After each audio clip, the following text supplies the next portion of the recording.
அமெரிக்க முதன்மை America first எனும் அமெரிக்காவின் புதிய கொள்கைகளுக்கு பதிலளித்த சீன வெளியுறவுத்துறை தலைவர் வேங் யி மேற்குலகம் விரும்பினால் உலக பொருளாதாரத்திற்கு தலைமை தாங்கிட சீனா தயாராக உள்ளது. அதாவது எங்களுடைய முன்னாள் அமெரிக்க ஜனாதிபதியால் ஆரம்பிக்கப்பட்டு வைத்த கொள்கை. அந்த கொள்கை தற்போதும் மறைமுகமாக அமுலில் இருந்தாலும் அவர்தான் இந்த கொள்கையை நேரடியாக அமெரிக்கா எல்லாத்திலும் பெஸ்டா இருக்கணுங்கிறத அதாவது எங்களுடைய டொனால்ட் ட்ரம்ப் தான் ஆரம்பித்து வைத்தார். அப்ப அதுக்கு புதிதாக பதவியேற்றுகிற வேங்கியும் இந்த அதே பதிலை முதலிருந்த வெளியுறவுத்துறை அமைச்சரும் அதே தான் கூறியிருந்தார். அதே போலதான் அதுக்கு சமாந்தரமான ஒரு கருத்தை தான், அதாவது வெஸ்டர்ன் விரும்பினா வேர்ல்டு எக்கனாமிக்ஸுக்கு லீட் பண்றதுக்கு சீனா ரெடி என்கிற ஒரு இதோட அவர் குறிப்பிட்டிருந்தார்.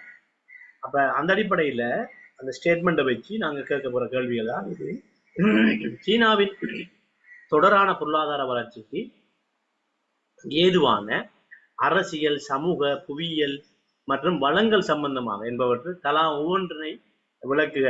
இப்படித்தான் நீங்க கட்டுரை கேட்டாலும், கட்டுரை சம்பந்தமாக இப்படி கேள்விகள் வந்தாலும், கட்டுரையில வந்தாலும் சீனா உலக பொருளாதாரத்துல எப்படி ஏன் மேலோங்கி இருக்கு, சீனாவோட வளர்ச்சிக்கு ஏதுவான காரணிகள் இப்படி எல்லாம் வந்தால், சீனாவை பத்தி வந்தாலும் நீங்க இந்த விடைகள் தான் அதுல வரப்போகுது. அதனால நீங்க இதுல டீப்பா உங்களுக்கு இந்த நாலேஜ் இருக்கணுங்கிறதுக்காக தான் இந்த கொஸ்டின் போடுபட்டிருக்கு. இது ஏதோ ஒரு அடிப்படையில உங்களுக்கு வரலாம். இல்லைன்னு சொன்னாலும் நீங்க ஒரு வேலை ஸ்ரீலங்கன் பொறியின் சர்வீஸ் எழுதுகிறார்களாக பின்னுக்கு இருந்தால் அதுக்கும் இந்த மாதிரி தான் கொஸ்டின்ஸ்கள் இருக்கும். ஸோ ட்ரெயின் பண்ணி கொள்ளுங்க. இப்போ உங்கள்ட்ட என்ன ஐடியாஸ் இருக்குன்னு சொல்லுங்க. நார்மலா நீங்க டீப்பா சொல்ல தேவையில்ல, ஒவ்வொன்று சொல்லுங்க பார்ப்போம். 6வது அரசியல் சார்ந்தோரா சொல்லுங்க. என்ன பொருளாதார வளர்ச்சிக்கு காரணம்? யாராவது பேசுங்க, பிரயோசனமா இருக்கீங்க.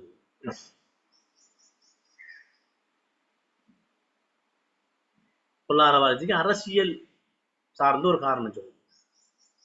யாராவது?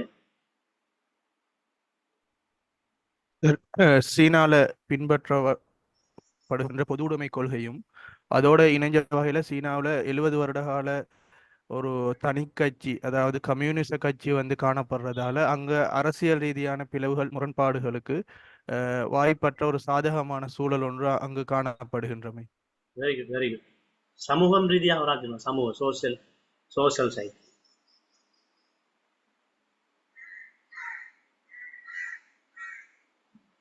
சோசியல் சைட்ல அங்க சோசியல் சார்ந்த இண்டிகேட்டர்ஸ் ஃபேக்டர்ஸ் என்ன காரணியா இருக்கு? சனத்தொகை அதிகமா இருக்கிறது, மனிதம் வளங்கள் வேலைக்குரிய. Yes, very good, very good, very good. Geographically புவியியல் சார்பாக மிகப்பெரிய நாடாவும் கேந்திர மத்திய நிலையங்களாகவும் இங்க வடக்குக்கும் கிழக்குக்கும் மேற்குக்கும் கேந்திர மத்திய நிலையமா இருக்கிறது அவங்களோட பட்டுப்பாதைகளுக்கு எல்லாத்துக்கும். எஸ். நெக்ஸ்ட் வளங்கள்.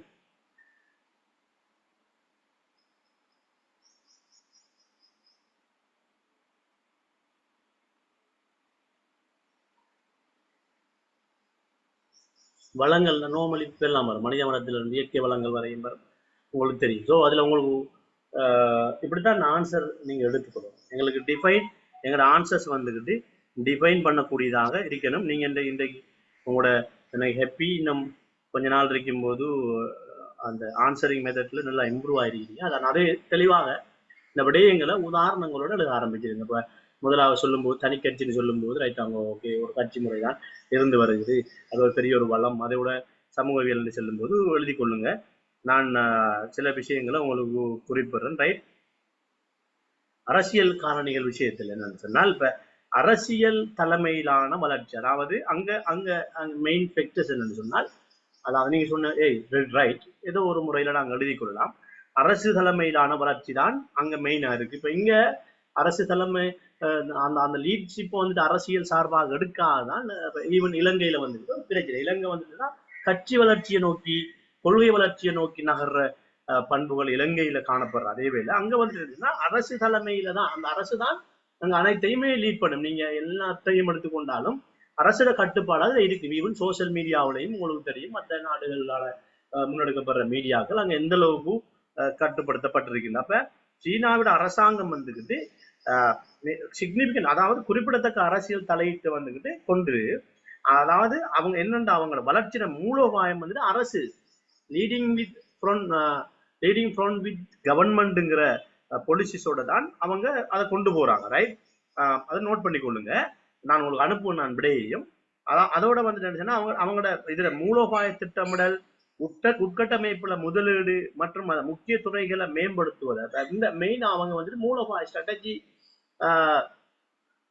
வந்துகிட்டு பிளானிங்கோட அவங்களோட மெயினா வந்துச்சுன்னா உட்கட்டமைப்புல இன்ஃப்ராஸ்ட்ரக்சர்ல வந்துகிட்டு தான் இன்வெஸ்ட்மெண்ட்டை பேஸ் பண்ணி அவங்க இது பண்ணுவாங்க. அப்ப இதெல்லாம் வந்துகிட்டு அரசு வந்துகிட்டு இதா இருக்கும். அப்ப நீங்க அரசு சார்பாக பாத்தீங்கன்னு சொன்னால் அவங்களோட அரசுல ஸ்திர கொள்கைங்கிறத ஸ்திரமான அரசியல் கொள்கை, ஒரு கட்சி முறை, ஒரு கட்சி முறை தானாங்க, அப்படித்தானே, ஒரு கட்சி முறை. அப்ப இந்த அரசியல் ஸ்திரத்தன்மை காரணம். ரைட், அதோட ஸ்திரத்தன்மை மற்றும் அதோட தொடர்ச்சி, அதாவது அவங்க வருமனை வந்துட்டு ஸ்டெபிலிட்டியா இருப்பாங்க, அதை கண்டினியூ பண்ற ஒரு தன்மை ஒன்று வந்துகிட்டு அரசுகிட்ட இருக்கு. இப்ப மற்ற நாடுகள்ல பாத்தீங்கன்னு சொன்னா அரசாங்கங்கள் மாறுகின்ற பொழுது கொள்கைகளும் மாறும். அவங்க அப்படி இல்லை, ஸ்திரத்தன்மையில அவங்க இருப்பாங்க. அதோட என்ன செய்வாங்கன்னா நீண்ட கால பொருளாதார திட்டம் ஒன்று அவங்களுக்கு இருக்கு. அந்த பொருளாதார திட்டமிடலோட தான் அவங்க போயிட்டு இருப்பாங்க. ரைட், இது என்ன செய்யும்னு சொன்னால் உள்நாட்டு வெளிநாட்டு முதலீடுகளை வந்துகிட்டு ஒரு நிச்சயமான தன்மை உண்டு அவங்களுக்கு கொண்டு வருது. ரைட், நிச்சயமற்ற தன்மையில குறைந்ததாக ஆக்குகிறது. அப்ப இந்த ஐடியாஸ் உங்கள்ட்ட வச்சுக்கிட்டு நீங்க என்ன செய்யணும்னா, நீங்க இது வந்து கட்டுரை வினாக்கள், ஒவ்வொன்றுக்கும் ஒரு பேஜாவது நீங்க எழுத வேண்டி இருக்கு. இப்படி வாரத்துக்கு ஒரு பேஜாவது இந்த விடயங்களுக்கு நீங்க இந்த விடுதிகளுக்கு நீங்க ஆன்சர் பண்ண வேண்டி இருக்கு. அப்ப ஒரு பேஜ் சொல்ல போல ஒரு பேஜ்ங்கிறது அரசியல் சமூக புவியியல் எல்லாத்தையும் சேர்த்து தானே ஒரு பேஜ்? எல்லாத்தையும் சேர்த்து. இப்ப இது வந்துட்டு உங்களுக்கு தெரியும் தானே, இந்த மார்க்ஸை வச்சுதான் நீங்க தீர்மானிக்கணும், டைமை வச்சு எப்படி உங்களுக்கு அந்த புள்ளிகளுக்கு ரெண்டும் காட்டப்பட்டிருக்கீங்க. அப்ப உங்களுக்கு தெரியும் தானே இந்த புள்ளிகளுக்கு எவ்வளவு எதிர்ப்பாங்க. இப்ப நமக்கு ஒரு கட்டுறவங்க கூட 30 பாயிண்ட்ஸ் தருவாங்க. 30 பாயிண்ட்ஸுக்குள்ள நம்மட குறைந்தபட்சம் 300 வேர்ட்ஸுக்குள்ள நாங்க எழுதணும். அப்ப இந்த விடைகள் வந்துகிட்டு நீங்க 120 எழுதினாலும் ஓகே. ஆனால் இது நீங்க எந்த அளவுக்கு சொதப்பாம எழுதணும், நீங்க லிமிட் பண்ணி தான் எழுதணும் இல்லை. இவ்வளவு ஒரு ஆன்சரை உங்களுக்கு ஏற்ற டைம் எடுத்து நீங்க தாராளமாக எழுதலாம். இது என்ன, இது எஸ்ஏ டைப் கொஸ்டின்ஸ் தானே, நீங்க எழுதலாம் தாராளமா. ஆனா சொதப்பாம பிரீஃபாக ஒவ்வொரு ஃபேக்டர்ஸா நீங்க எழுதி போகணும். ஆனா மெயினா நீங்க என்ன செய்யணும்னா, நீங்க இந்த ஆன்சரை எழுதும் பொழுது எஸ்ஏ டைப் கொஸ்டின்ங்கிறதால மற்ற கேள்விகளுக்கு செமிஸ்டர் இன்ட்ரடக்ஷன் கொடுக்க தேவையில்லை. இதுக்கு சிம்பிளா 1 or 2 லைன்ல வந்துகிட்டு நீங்க சீனா மேலுக்கு இருக்கிறது, அதை நாங்க பின்வருமாறு இது பண்ணலாம், ரெண்டுதான் நீங்க இது பண்ணணும். எவ்வளவு சார்ந்து முன்னேறி அதை நாங்க இப்படி இந்த வகைகள்ல பின்வருமாறு பார்க்கலாம் அப்படின்னு சொல்லி நீங்க அதாவது இதுல தலைப்போட சேர்த்து பொருளாதார வளர்ச்சிக்கு அந்த டாபிக்கோட சேர்த்து நீங்க லிங்க் பண்ணி விடணும். பின்னுக்கு வர ஒவ்வொன்றையும் அரசியல் சமூக புவியியல் வழங்குற நாளையும் அதோட சேர்த்து லிங்க் பண்ணிட்டு தான் ஆன்சர் பண்ணி போய் எஸ்ஏ டைப் கொஸ்டின்ஸ்னா நார்மலாகவே என்ன செய்யணும், நாங்க முடிச்சிடணும். அப்ப மேற்படி இந்த விடயங்களோட சேர்த்து இந்த விடயங்களும் இருக்கு. இப்ப இந்த 4 இல்லையே, அதோட சேர்த்து மற்ற வார காரணிகள் உங்களுக்கு தெரிஞ்சிருந்தால் அதுவும் நீங்க சேர்த்து இது பண்ணணும். உதாரணமா என்ன செய்யும், நீங்க சர்வதேச தொடர்புகள்ல அவ கொண்டிருக்கிறது, சீனாவுடைய வெளியுறவு கொள்கைகள் எப்படி அமைஞ்சிருக்கிறது, இதெல்லாம் அதுல டெவலப் பண்ற ஒரு என்கரேஜிங் ஃபேக்டர்ஸ். அப்ப நீங்க அந்த ஃபேக்டர்ஸையும் பின்னுக்கு கன்க்ளூஷன் பார்ட்ல நீங்க கொடுக்கணும். எஸ்ஏ டைப் கொஸ்டின் வந்துகிட்டு நீங்க நேரடி ஆன்சருக்கு போய் நேரடி அவடத்தோட முடிச்சு விடுறது இல்லை. எஸ்ஏ டைப் கொஸ்டின்ங்கிறது சிம்பிளி ஒரு சின்ன ஒரு briefly introduction and briefly conclusion ஒன்றும் நீங்க சாதாரணமாக கொடுக்க வேண்டி வரும். அப்ப நான் என்னன்னு சொன்னால், இப்ப நீங்க குறைந்தபட்சம் தான் நான் உங்களுக்கு சொல்லியிருக்கேன் 1 பேஜ்ல நீங்க எழுத பார்க்கணும். இப்ப சிலருக்கு சொதப்பேலான உங்களுக்கு விஷயம் குறையத்தான் இருக்கு, சொதப்பேலானா நீங்க 1 பேஜ்னா பிரச்சனை இல்லை. நீங்க மேக்சிமம் 2 பேஜுக்கு போறங்கிறது பிரச்சனை இல்லை. ஆனால் அதை விட தாண்டி நீங்க இவங்க 2 பேஜ் எழுதணும்னு சொல்லி நீங்க போயிட்டு இருப்பீங்க என்றால் இந்த 5 கொஸ்டினுக்கு மட்டும் உங்களுக்கு நார்மலா 2 பேஜ் நான் யோசிச்சு பாருங்க. அப்ப இந்த கொஸ்டின்களுக்கு மட்டும் உங்களுக்கு 1 மணி நேரத்துக்கு மேல டைம் இழுத்துட்டு போயிடும். அப்ப டென்ஷன் ஆகாம பாயிண்ட்ஸுக்கு ஏற்ற மாதிரி எழுதுங்க. அதாவது பேஜோ வேர்ட்ஸோ உங்களோட மைண்ட்ல கவுண்ட் இருக்காம இதுக்கு எவ்வளவுக்கு கூட நாங்க கொடுக்கணும்ங்கிறது உங்களுக்கு தெரியும், உங்களோட நாலேஜை வச்சு தெரியும். சும்மா நாம 2 வரி கொடுக்கணும், 2 லைன் 2 பேஜ் கொடுக்கணும் அப்படின்னு சொல்லி நீங்க யோசிச்சு கொள்ள தேவையில்லை. இதுக்கு இவ்வளவுதான் ஆன்சர்ண்டா அவங்கள்ட்ட அவ்வளவுதான் இருக்குன்னா நீங்க அவ்வளவுதான் கொடுக்கணும். சும்மா நமக்கு 2 பேஜ் வரணுங்கிறதுக்காக வேண்டி ஒரு முதலாவது பாயிண்ட் எடுத்து வச்சுக்கிட்டு ஒரு பேஜுக்கு கொண்டு வைக்கிறாங்க. ஒவ்வொரு பாயிண்ட்டுக்கும் சமமான வெளிட் கொடுத்து சரியா கொண்டு சொதப்பாம முடிங்க. இது ஒரு யாபம் வச்சுக்கொள்ளுங்க, மிகப்பெரிய இது. நீங்க மற்ற இப்ப ஃபோரென்சிக் எக்ஸாம் ரிசல்ட்ஸ் வந்துருக்கு, நாங்க பார்த்தோம், ஒரு பேரும் இல்லை சார் அது இது எங்கள்கிட்ட வருது. என்ன பிரச்சனைன்னு சொன்னால் எவ்வளவு நிறைய பேர் படிக்காம எழுதுவாங்க, உங்களை மாதிரி கொஞ்சம் பேர் படிச்சுக்கிட்டே எழுதுவாங்க. ஆன்சர் எழுதுறதுல இருக்கிற பிரச்சனைங்கிறத யாபம் வச்சுக்கொள்ளுங்க. ரைட். அப்ப நான் அடுத்தது உங்களுக்கு சொல்றேன். இதெல்லாம் பெரும்பாலும் உங்களுக்கு கட்டுரைகளுக்கு சாதகமாக இருக்கும். ரைட். இப்ப நாங்க சமூக காரணிகள் சொல்லி பார்க்கின்ற பொழுது நீங்க சொன்ன மாதிரி தான் அங்க வந்துட்டு ஒரு பெரிய ஒரு large amount of labour force அங்க இருக்கிறது. பெரிய தொழிலாளர் படையை அவங்க கொண்டிருக்காங்க. அப்ப அதாவது உற்பத்தி தொழிலாளர்களுக்கு ஏராளமான அதோட நியாயமான ஓய்வூதியத்தோட கொண்ட ஒரு பெரிய ஒரு தொழிலாளர் படையோட சீனா கொண்டிருக்கு. ரைட். இப்ப இந்த சீனாவின் உலக தொழிற்சாலையாக தோன்றுவது, அதாவது ஒரு குளோபல், அதாவது வேர்ல்டுல வந்து ஒரு லார்ஜஸ்ட் ஃபேக்டரிஸ், அதாவது நார்மலா சொல்லுவாங்க இது சீனாவின் உலக தொழிற்சாலை, உலகத்துக்கே சீனா தான் ஒரு பெரிய ஃபேக்டரி என்று சொல்ற அளவுக்கு ஒரு முக்கிய காரணியாக இது திகழ்ந்து வருது. ரைட். அதோட சமூக காரணிகளோட சேர்ந்து என்னன்னு சொல்லி சொன்னா நார்மலி இப்ப விரைவான நகரமயமாக்கல் அங்க வந்துட்டுன்னா சோசியலி வந்துக்கிட்டு மொபைல் ஆகி விரைவான நகரமயமாக்கல் செயல்முறை வந்துட்டுன்னா உள்நாட்டு நுகர்வு மற்றும் பொருளாதார வளர்ச்சி தூண்டுது. அங்க உள்நாட்டு நுகர்வு வந்துட்டு அங்க அதிகமாக இருக்கிறதோட கூடுதலாக இறக்குமதி சார்பாக இருக்காமல் ஏற்றுமதி சார்பாக அவங்களுடைய ஏற்றுமதி சார்பாக இருக்காமல் அமையறதோட நுகர்வுல வந்துகிட்டு கூடுதலாக உள்நாட்டு ப்ராடக்ட நுகர்றாக்களாக அவங்க இருக்காங்க. அவங்களுக்கு தெரியும் எந்த ஒரு இதுக்கும் கார்பன் கோப்பி ஒன்று அவங்கள்ட்ட இருக்கு. உலகத்துல யாராக எந்த இருக்கு உங்களுக்கு தெரியும், ஆப்பிள் போனா இருக்காலும் எதா இருந்தாலும் அவங்கள்ட்ட அதுக்கு சமனான ஒரு பொருள் ஒன்று அவங்க தயாரிக்கிற கொள்கையை இது பண்ணியிருப்பாங்க. அப்ப புவியியல் காரணிகள் என்று நாங்க அடுத்ததாக நோக்குவோமாக இருந்தால் நான் சொல்றத நோட் பண்ணிக்கொள்ளுங்க. பட் இந்த ஆன்சர்ஸும் வந்து டைப் பண்ணப்பட்டது உங்களுக்கு அனுப்பப்படும். ரைட். இன்றைக்குள்ள பெரும்பாலும் அனுப்புறதுக்கு பார்க்க. ரைட். இன்றைக்குள்ள பெரும்பாலும் அதுக்குரிய ஆன்சர்ஸ் கிடைச்சிடும். டைப் பண்ணி முடிய நான் உங்களுக்கு அனுப்புவேன். ரைட். அடுத்தது புவியியல் காரணிகள் சொல்லி பார்த்தா ஒரு பெரிய ஒரு மூலோபாய இருப்பிடம்ங்கிற அமைப்புல சீனாவின் புவியியல் இருப்பிடம் வந்துட்டு மிக பிரதான ஒரு காரணம். அதாவது முக்கியமாக பிரதானமான கடல் மார்க்க வழிகளுக்கான அப்ரோச்சிங் ஏரியாவாக இருக்கிறதோட ஆசிய மற்றும் பசிபிக் பிராந்தியத்துல சந்தைகளுக்கு அருகாமையில். ரைட். ஆசிய பசிபிக் பிராந்தியத்துல சந்தைகளுக்கு அருகாமையில் இருக்கிற, அதோட உலக பொருளாதாரம் மற்றும் வர்த்தகம், அதோட என்னன்னு சொல்ற பொருளாதார ஒருங்கிணைப்புக்கும் இது மிகப்பெரிய ஒரு இடமாக இந்த ஆசிய பசிபிக் பிராந்தியத்துல சந்தைகளுக்கு அருகாமையில சீனா அமைந்திருக்கிறது ஒரு பெரிய பிரதானமான காரணமாக இருக்கு. ரைட். அதோட பரந்த விவசாய நிலங்களை சீனா கொண்டிருக்கிற, அதோட என்ன செய்யற மாறுபட்ட காலநிலை மண்டலங்கள் சீனாவுல இருக்கு. ரைட். அதோட சீனாட வந்துக்கிட்டு புவியியல் அதன் பொருளாதார பின்னடைவு வந்துக்கிட்டு என்ன செய்ய முடியுதுன்னா உடனடியாக மாற்று துறையை நோக்கி நகர்றதுக்கான அத்தனை வளங்களும் அங்க இருக்கிறது. பெரிய ஒரு காரணமா இருக்கு. புவியியல் ரீதியான வளங்களும் அங்க இருக்கு. ரைட். அப்ப நான் அதான் உங்களுக்கு சொல்லியிருந்தேன், பெரிய விவசாய நிலங்கள் அங்க பறந்துபட்டு காணப்படுவதோட சகல கைத்தொழில் ரீதியான வளங்களும் சீனாவிலேயே இருக்கிற அளவுக்கு இருக்கு. ரைட். அதோட நீங்க அடுத்த கட்டம் இருந்தால் இயற்கை வளங்கள் சார்ந்து பார்க்கிறதா இருந்தால் நிலக்கரி, இரும்புத்தாது மற்றும் அரிய மண் கனிமங்கள் மற்றும் விளைநிலங்களை உள்ளிட்ட, அதாவது நான் சொன்ன மாதிரி உங்களோட விளைநிலங்கள் நீங்க மாத்தி அதுதான் வரும். அப்ப இதுல நீங்க நிலக்கரி, இரும்புத்தாது, அரிய மண் கனியங்கள் எல்லாம் சீனாவுல தாராளமாக கிடைக்குது. சீனா வந்து என்ன இருந்துன்னா கூடுதலாக மூலப்பொருட்களை ஏற்றுமதி செய்யற நாடாக இருக்கு. இப்ப இலங்கையை பாத்தீங்கன்னு சொன்னா நீங்க இலங்கை போன்ற நாடுகள் மூலப்பொருட்களையே ஏற்றுமதி செய்யும். உதாரணமா ரப்பரை வந்து என்ன செய்யணும்னா ரப்பரே ஏற்றுமதி செய்யும். சீனா அப்படி இல்லை. அங்க ரப்பர் இருந்தால் என்ன செய்யும், அதை முடிவு பொருளாக மாற்றித்தான் ஏற்றுமதி செய்யும். அப்ப மூலப்பொருட்களுக்கு என்ன செய்யும், கிராக்கி உள்ள நாடுகளாக திகழ்ற நாடுகள் குறைந்த பட்ச லாபங்களை தான் பெற்றுக்கொள்ளும். ஆனால் அப்படி இல்லை சீனாட. ரைட்.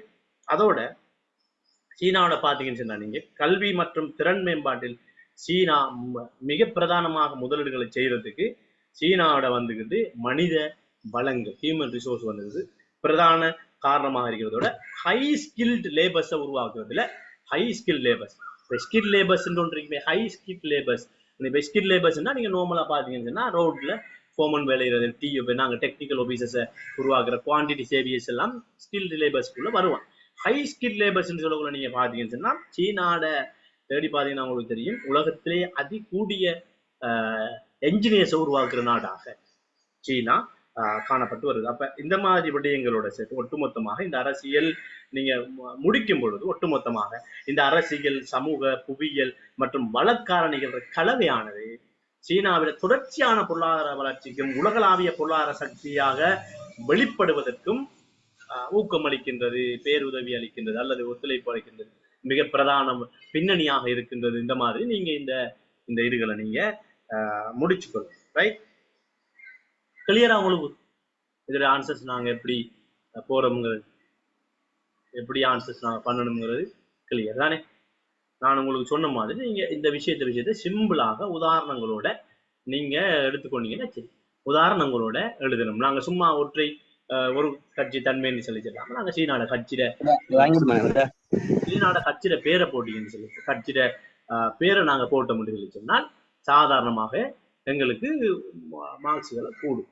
ரைட், அப்ப அந்த மாதிரி விடயங்கள் இப்போ ஒரு சொல்லும் போது நீங்க கடைசி 70 வருடமாக கூடும். அப்ப நீங்க கம்யூனிஸ்ட பத்தி பேச போட்டீங்கன்னா மாவோ சேதுங்காக்கிற பொருளாதார சீர்திருத்தங்கள் உங்களுக்கு ஆரம்பத்துல தனியே கம்யூனிஸ்ட் ஆட்சியில இருந்து வந்தீங்க. 1848 வந்த யாரு கம்யூனிஸ்ட் வந்துமா கால் மார்க்ஸ் இதுல பேஸ் பண்ணி வந்து திரும்ப என்ன செய்துன்னா சோசியத் யூனியன் பொருளாதாரம் ஒரு பக்கம் இருக்கிற அங்கடைமை மிகைல் கொர்பச்சோட சீர்திருத்தம் வேறு மாதிரியாக அமைந்து கொண்டிருக்கிற அதே காலப்பகுதிக்கு முன்பதாக உங்களுக்கு தெரியும் இந்த 70 இயர்ஸுக்கு முன்பதாக இந்த மாவோ சேதுங்கிற அவங்களோட பொருளாதார அவங்களோட மாவோ சேதுங் சீர்திருத்தம் தான் மிகப்பெரிய ஒரு சீர்திருத்தமாக இருந்தது. அதாவது நவீன சீனாட சிற்பிங்கிறது அந்த டீமை தான் அழைப்பாங்க. அந்த அளவுக்கு அவங்களோட சீர்திருத்தங்கள் இதுல பங்காட்டி நாங்க அதை நீங்க அதை சும்மா இன்புட்ல போனீங்கன்னு சொன்னா ஓகே, இது சீனாட வளர்ச்சியை நீங்க தாராளமாக பேசலாம்.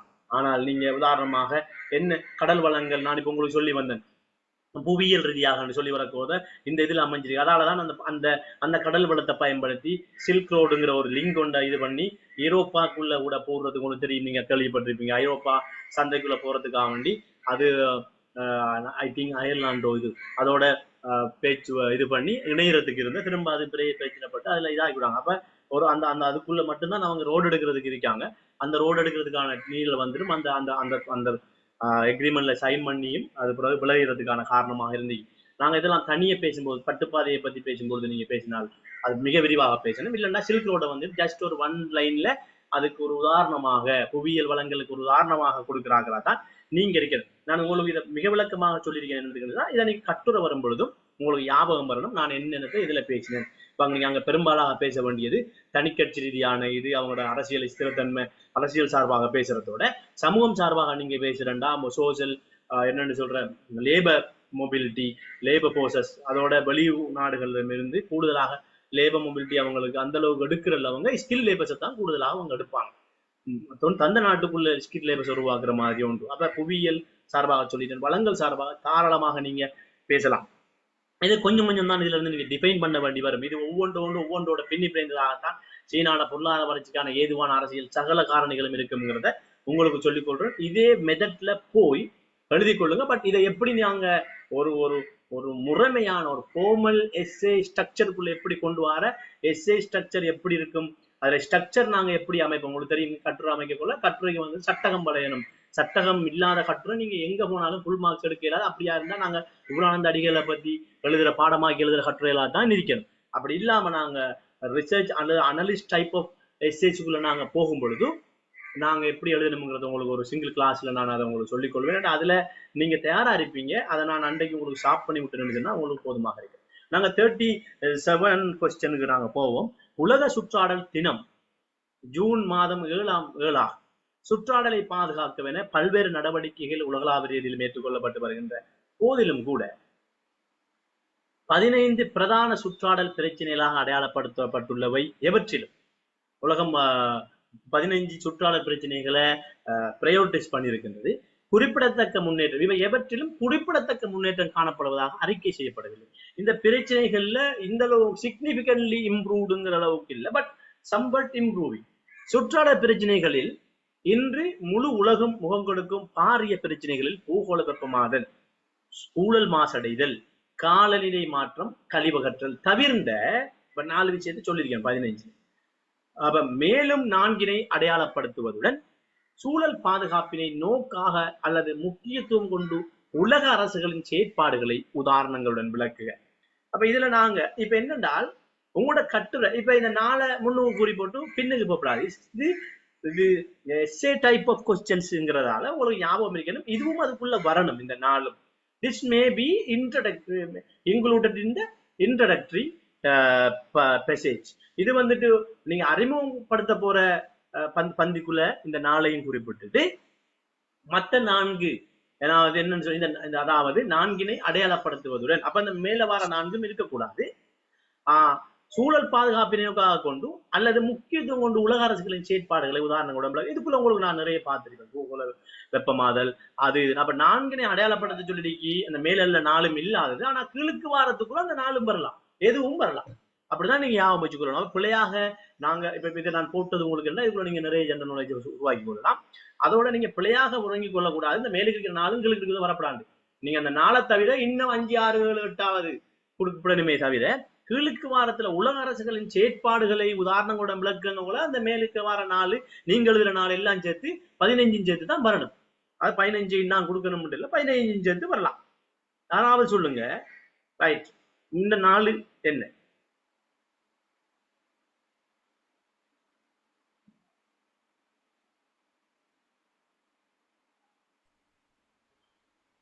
என்னையா இருக்கு இந்த 4? காடழிப்பு. ஓகே. உயிர் பல்வகைமை வந்து அழிவடைதல்.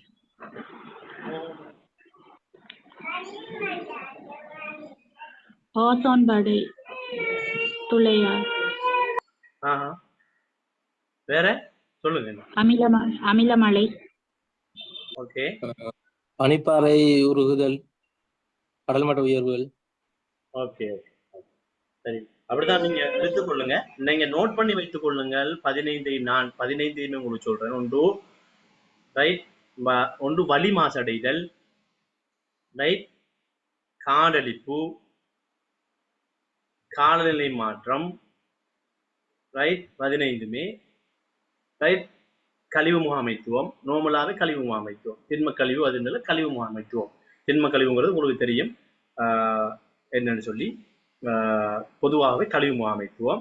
அடுத்தோட நீர் மாசடைதல், அது என்ன சொல்றது? ஓசோன் படை இது அழிதல், அதாவது அமிலமாதல், ரைட், அமிலமலை, ரைட், ஓசோன் படை அழிதல், அமிலமலை, ரைட். அடுத்தது நீங்க சொன்ன மாதிரி உயிர் பல்வகை தன்மைகள்ற இழப்புக்கள், ரைட். அடுத்தது என்ன சொல்றது? அதாவது மாசுபடுத்தப்பட்ட மண் மாசுபடுதல், ரைட், மண் மாசுபடுதல், மண் வளம் மாசுபடுதல், இயற்கை வளங்கள்ற தரம் குறைதல், ரைட். அடுத்தது லேண்ட் பொல்யூஷன், அதாவது நில மாசுபடுதல், ரைட். அடுத்தது நகரம் மாசடைதல், அதோட அளவுக்கு அதிகமான மீன்பிடி வளங்களா சமுத்திரம் சிதைவடைதல். இதோட நீங்க யோசிக்காத ஒன்றுதான், ரைட், இந்த ஓவர் பாப்புலேஷனுங்கிறதும் ஒரு பெரிய ஒரு சுற்றாடல் மிக பிரதானமான ஒன்றாக கருதப்படுகிறது. ரைட், அதிகமாக வளர்கின்ற சனத்தொகையும் ஒரு பெரிய இதாக வளர்கிறது. இந்த 15 விடயங்கள் மிக பிரதானமானதாக உங்களுக்கு உள்படுத்தப்பட்டிருக்கின்றது. இதை நான் தாரேன்டா, இது அந்த விடையில இது வராது, ரிலேட்டடான விடைகளை தான் உங்களுக்கு அனுப்பணுங்கிறதால இந்த 15 வராதுங்கிறதால இந்த 15 உங்களுக்கு சொல்லியிருக்கேன். இதுகளை வச்சு தாராளமாக நீங்க எழுதலாம். இந்த எழுதுறதுல உங்களுக்கு என்ன செஞ்சாலும் ஸ்ட்ரக்சரல் கேள்விகள்ல உங்களுக்கு தெரிஞ்ச கேள்விகள் தான் வரப்போகுது. ஆனா தெரிஞ்ச வேற கேள்வி இல்ல, நீங்க எந்த அளவுக்கு ஆன்சர் பண்ற ஆளாக இருக்குங்கிறதுலதான் வெளில போறீங்கிறத ஞாபகம் வச்சு கொள்ளுங்க. சும்மா இப்படி கொஸ்டின்ஸுக்கு ஒரு 2 குறைஞ்சது ஒரு 4-5க்காவது எழுதி போட்டு தான் நீங்க எக்ஸாமுக்கு போக பாருங்கிறத நான் திரும்ப திரும்ப சொல்றேன். வாசிச்சிடுவீங்க, அதை நீங்க கன்வெர்ட் பண்ணி எழுதுறதுக்கும் உங்களுக்கு கஷ்டமா போயிருங்கிறதா நான் திரும்ப திரும்ப வலியுறுத்துறேன். ப்ராக்டிஸ் பண்ணி கொள்ளுங்க. ஒரு கட்டுரையாவது எழுதாம போய்த்திராதீங்க. இதுல நீங்க என்னையாவது செஞ்சு கொடுத்தா நீங்க போய்கொள்ளுங்க. இல்லைண்டா திரும்பியும் வாரத்தை நான் நகரமயமாக்கமும் உங்களுக்கு சொல்லியிருந்தேன். சகோதரி வந்து கேட்டிருந்தாங்க. ரைட், இப்ப நாங்க இதுல 4 இப்ப நீங்க இதை ஆரம்பிக்கும் பொழுது 15 காரணமும் போல இப்படி இப்படி இப்படி விடயங்கள் தான் இதோட நீங்க இதுல 4 இல்லாதனால நீங்க எழுதிட்டு நீங்க எழுதக்கூட நாங்க உலகம் முன் கொடுத்த பிரதான சூழல் பிரச்சனையாக அடையாளப்படுத்தப்பட்ட 15 பிரச்சனைகளுக்குள் இந்த 4 பிரச்சனைகள் மேல்நடத்தப்படுத்தப்படுகின்றது. இது தொடர்பாக 4 நீங்க குறிப்பிட்ட நாளை எழுதிட்டு இது தொடர்பாக உலக நாடுகள் இந்த சூழல் மாசடைகிற தாக்கங்களை உணர்ந்ததால உலக நாடுகள் பல்வேறு முக்கியத்துவம் மிக்க நடவடிக்கைகளை தனித்தும் கூட்டாகவும் அமைப்புகளாக ஒருங்கிணைந்தும் நடத்தி வருகின்றன. அந்த வகையிலே என்று சொல்லித்தான் நீங்க மற்ற நாளையும் ஒவ்வொன்றாக விலக்கி போகணும். இப்ப இந்த மற்ற நாள் மட்டும் சொல்லிச்சோன்னா ஒவ்வொன்றுக்கும் 1 or 2 பேசேஜ் அல்லது பெரிய பேசேஜ் சிங்கிள் பேசேஜாக கொடுக்கலுமா இருந்தா ஒரே பேசேஜ்லயோ நீங்க இந்த 4-5 விடயங்களை நீங்க கொடுக்கணும். இப்ப இது வந்துட்டு உலக அரசுகளின் செயற்பாடுகள் பல்வேறு வரும். உங்களுக்கு தெரியும், மாநாடுகள் ரீதியாக நடத்துறது, பூகோள வெப்பமாதலுக்கான மாநாடுகள் நடத்துறது, காலநிலை மாற்றத்துக்கான மாநாடுகள் நடத்துறது. இந்த உதாரணங்கள் நான் ஆல்ரெடி கதைச்சு கொண்ட உதாரணங்கள் எல்லாம் இதுக்குள்ள வந்துதான் எழுதணும். ஆனா ஒவ்வொரு மாநாட்டை பத்தியும் பேசி போயிடாதீங்க. இந்த மாநாடு நடைபெறுகிறத உதாரணமாக கொடுத்து கொள்ளுங்க. அது உங்களை என்னன்னு சொல்ற மத குருக்கள் தான் சார்ந்த சமயம் சார்ந்த பாடமாக எழுதுறாளாக நீங்க மாறாம நீங்க அதுல உங்களை செல்ஃப் கண்ட்ரோல் பண்ணிக்கொள்ளுங்க. இந்த விடயம் எனக்கு தெரியும்ங்கிறத நாங்க பண்டித்த தன்மையை அங்க பண்டிதரை காட்ட நீங்க முனையாம உங்களுடைய ஆன்சர்கள் இருந்தால் நீங்க அதிகமானவங்க இந்த முறை செலக்டட் நேம் லிஸ்ட்ல வருவீங்க. வந்ததுக்கு பிறகு உங்களுக்கு இன்டர்வியூக்கும் நான் கூப்பிட்டு நேரடியாக மொக் இன்டர்வியூ ட்ரெயின் பண்ணி அனுப்புவோம். ரைட், அந்த வகையில அடுத்தது நாங்க உங்களுக்கு பார்க்க போடுவோமா இருந்தால் நீங்க அதை அப்படித்தான் பிரிச்சு கொள்ளணும். ஒவ்வொன்றாக மாநாடு சார்பாக பிரிச்சு கொள்ளக்கூடாது. நீங்க அதை விடை எழுத ஆரம்பிக்கும் போது இதுல தான் இருக்கணும். நீங்க மாநாடு சார்பாக எழுதுற ஒவ்வொரு செக்டர் சார்பாகத்தான் உங்களுடைய விட போகணும். ஒவ்வொரு பிரிவு ரீதியாகத்தான் நீங்க கொண்டு போகணும். கொள்கை உருவாக்கம் மற்றும் implementation, policy planning and implementation ரீதியாக உலகம் என்ன செய்யுது. ரைட், அதோட உலகம் புதுமையான விடயங்களை உட்பூர் இனோவேட்டிவ்ல உலகம் அமைப்புகள் என்ன செய்யுது, சர்வதேச ஒப்பந்தங்கள் ரீதியாக உலகம் என்ன செய்யுது. ரைட், அதோட சுற்றுச்சூழல் பாதுகாப்பு திட்டங்கள் என்ன செய்யுது, அல்லது எனக்ட்மெண்ட் ரீதியாக சர்வதேச ஒப்பந்தங்களை விடுத்து சட்டம் இயற்றல் ரீதியாக ஒவ்வொரு நாடுகளும் என்ன செய்யுது, அல்லது பொது அமைப்பு ஐநா போன்ற பொது அமைப்புகள் என்ன செய்யுதுங்கிற அப்படித்தான் நீங்க போகணும். சட்டம், பாலிசி பிளானிங், இம்ப்ளிமெண்டேஷன், ப்ராஜெக்ட், அதோட என்னென்ன ப்ராஜெக்ட்ங்கிற மாதிரி தான் நீங்க போகணும். அப்பதான் உங்களுக்கு என்ன நடக்கும், ஒரு உதாரணத்துக்கு அமைப்பு ரீதியாக சேர்ந்து அவங்க என்ன செய்யறாங்க, சர்வதேச ஒப்பந்தங்கள் கூட நீங்க ஐநா சபை மத்த ஒப்பந்தங்கள் என்ன நடக்குதுங்கிறத நீங்க செலுத்தி போகலாம். இல்லாட்டி நீங்க அமைப்பு ரீதியாக போனீங்க, ஐநா என்ன செய்யுது, ரைட், G20 என்ன செய்யுது, அப்படி போனீங்கன்னு சொன்னா நீங்க அதுக்குள்ளால போய் விடைய நீங்க பிழையா கொண்டு போயிருவீங்க. அதால நான் சொல்றேன்டா, செக்டர் வைஸாக அல்லது அது சப்ஜெக்ட் வைஸாக கொண்டு வந்து அதுக்குள்ள அமைப்புக்குள்ள கொண்டு வாங்க. அமைப்புக்குள்ள போய் சப்ஜெக்டை கொண்டு வர மாதிரி போனீங்கடா உங்களோட அதாவது என்னன்னு சொல்ற ஆன்சரிங் ஆர்கனைசிங் மெத்தட் வந்துட்டு பிரச்சனையா பிள்ளையா போயிடும். எங்க போய் முடிக்கிறேன்னு தெரியாம திணற வேண்டி வரும். நீங்க அப்படி பாத்தீங்கன்னா இப்ப கொள்கையால் உருவாக்கம் மற்றும் செயற்படுத்துறதையா போதீங்கன்னா இப்ப சுற்றுச்சூழல் சீர்களை தணிக்க சுற்றுச்சூழல் கொள்கைகள் மற்றும் விதிமுறைகளை அரசுகள் வந்து இயக்குகின்றன. தனியார் இதுகளும் உதாரணமாக ஐரோப்பிய ஒன்றியம் என்ன செய்யுதுன்னா காற்று மற்றும் நீர் மாசுபாட்டை குறைப்பதற்கும் புதுப்பிக்க ஆற்றலை ஊக்குவிப்பதற்கும், அதாவது நீங்க சொன்ன மாதிரி பயோடைவர்சிட்டி சார்ந்த பல்லுயிர் பாதுகாப்பை மேம்படுத்துவதற்கான உத்தரவுகளை அமல்படுத்திருக்காங்க. அப்ப ஒரு உதாரணமாக நீங்க சொல்லணும். ரைட், அப்ப கொள்கை மற்றும் உருவாக்கம் அப்ப பல உதாரணங்களை நீங்க சொல்லி போகணும்னு இல்லை. உலக நாடுகள் பேசக்குள்ள இலங்கைக்குள்ள தனியாக நிக்கணும்ங்கிறதெல்லாம் இல்லை, இலங்கையை சேர்க்கப்படாங்கிறதும் இல்லை. ஆனால் நீங்க இலங்கையில மிக பிரதானமான விடயங்கள் கொண்டு வந்தால் அல்லது இலங்கை ஒரு ஒப்பந்தங்கள்ல கைச்சாத்துட்டு அதை நடைமுறைப்படுத்தினால் நீங்க அதை கொண்டு போகலாம். ரைட், இப்ப கொள்கை சார்பான இது பண்ணுங்கள். ரைட், அப்ப அதோட இப்ப நீங்க எந்த அளவுக்கு ஐக்கிய நாடுகள் சபை வார திட்டங்களை நீங்க இது பண்ணலாம். உதாரணமா என்ன 2030 கோல்ஸுக்குள்ள என்னென்னத்தை கொண்டு வந்திருக்காங்க என்வைரன்மெண்டல் சார்பாக நாங்கள் ஆல்ரெடி பார்த்தோம். அப்ப அதை நீங்க இதுக்குள்ள இன்னொரு பந்தியில நீங்க குறிப்பிட்டு பொதுவாகவே அது மிக பிரதானமான ஒரு உலகம் நாடுகள் அனைத்து நாடுகளுமே இம்ப்ளிமெண்ட் படுத்துற ஒரு ஒப்பந்தம் அல்லது திட்டம் என்று சொல்லி சொன்னால் உங்களுக்கு தெரியும் 2030 கோல்ஸ். அப்ப அந்த விடயங்களை நீங்க கொண்டு போகலாம். அதோட புதுப்பிக்கத்தக்க ஆற்றலில் முதலீடு என்று பாத்தீங்கன்னு சொல்லி சொன்னால் என்ன சொல்றது அவங்களுக்கு தெரியும். புதுப்பிக்கத்தக்க சக்திகள்ல வளங்கள்ல இன்வெஸ்ட் பண்றது. பல அரசாங்கங்கள் என்ன செய்யுதுன்னா இந்த ஃபியூவல் அதாவது புதைபடிவ எரிபொருட்கள் உங்களுக்கு தெரியும் இலக்கு சார்ந்த. அப்ப அதான நம்பிக்கைகளை குறைத்து அந்த விடயங்கள் புதைபடிவ எரிபொருள் மீதான டிபெண்ட் அதாவது தங்கி இருக்கிறதுல குறைந்து காலநில மாற்றத்தை தணிப்பதற்கும் உரிய வழியில அதாவது எங்களுடைய சூரிய மற்றும் காற்று மற்றும் நீர்மின் சக்தி போன்ற புதுப்பிக்கத்தக்க எரிசக்தி வளங்கள்ல தங்களுடைய முதலீடுகளை அவர்கள் அதிகப்படுத்தி வருகின்றார்கள். அதுல சீனா போன்ற நாடுகளும் அமெரிக்காவில் அனைத்து நாடுகளும் முக்கியத்துவம் கொடுத்தாலும் அந்த நாடுகளால இன்னமும் வந்துகிட்டு நினைச்சிருந்தால் கார்பன் டை ஆக்சைடு வெளியீடுகளை குறைக்கிறதுல மிகப்பெரிய ஒரு இந்த சுற்றுச்சூழல் தாக்கத்துல மிகப்பெரிய அது நீங்க சொல்ல வேண்டி வரும். அந்த நாடுகள பாப்புலேஷன் மற்றும் அந்த நாடுகள உற்பத்தி அளவுகள் வந்துகிட்டு அதிகரிக்கிறதால அதுல வந்து தோல்வி விடுறாங்கிறத நீங்க பின்னுக்கு தான் முடிக்கணும். அதை நீங்க இடையில சொல்லக்கூடாது. இப்ப இந்த அதுல எங்கெங்க தோக்காங்கிறத நீங்க இன்னொரு பந்தியில சொல்லலாம். அப்ப ரெண்டா தான் நீங்க சிலாக்கள் கட்டித்தனமாக இருந்தீங்கன்னு சொன்னால் ஒவ்வொரு செக்டரல் வைஸாக சொல்லி கொண்டு போகும் பொழுது எங்க அவங்களோட வீக் பாயிண்ட் இருக்கு அல்லது அவங்களோட நெகட்டிவ் என்ன சொல்லி போகலாம். ஆனா பெரிதாக நீளும்ங்கிறதால உங்களுக்கு கன்க்ளூசிவ் பரகிராஃபும் கீழுக்கு பின்னுக்கு தேவைப்படும்ங்கிறதால நீங்க இந்த 4-5 சொல்லுகின்ற பொழுது அந்த நாளுக்கு ஒட்டுமொத்தமாக பின்னுக்கு இவ்வாறு செய்து வந்தாலும் இந்தந்த துறையில அவங்க பின்தங்கியிருக்காங்க, இந்தந்த காரணங்களால பின்தங்கியிருக்காங்கன்னு சொல்லி நீங்க இந்த கட்டுரை டைப் விடயங்களை முடிக்க வேண்டி வரும். இதே மெதட்ல தான் நீங்க கட்டுரைக்கும் போகணும். ஆனா கட்டுரை இதை விட்டு வேறொரு பரிணாமத்தில் இருக்கும்ங்கிறத நான் உங்களுக்கு காட்டிக்கொள்வேன் பிறகு. ரைட். அப்ப முதலீடு செய்து சரியானே. அப்ப அந்த விடயத்தை நீங்க குறிப்பிடணும். நான் விடையில உங்களுக்கு அனுப்புவேன். அதோட நீங்க அடுத்தது என்ன இன்டர்நேஷனல் அக்ரிமெண்ட் சர்வதேச ஒப்பந்தங்கள்ங்கிறது இதில் எழுதலாம். இந்த சுற்றுச்சூழலை பாதுகாக்கிறதுக்காக வேண்டி சுற்றாடலை பாதுகாக்கிறதுக்காக வேண்டி உலகளாவிய சுற்றுச்சூழல் சவால்களை ஒன்றித்து அல்லது கூட்டாக எதிர்கொள்றதுக்காக வேண்டி சர்வதேச ஒப்பந்தங்கள்ல பல நாடுகள் பல அரசாங்கங்கள் பல அமைப்புகளே என்ன செய்யறாங்கன்னா இன்வால்வ் ஆகி வராங்க.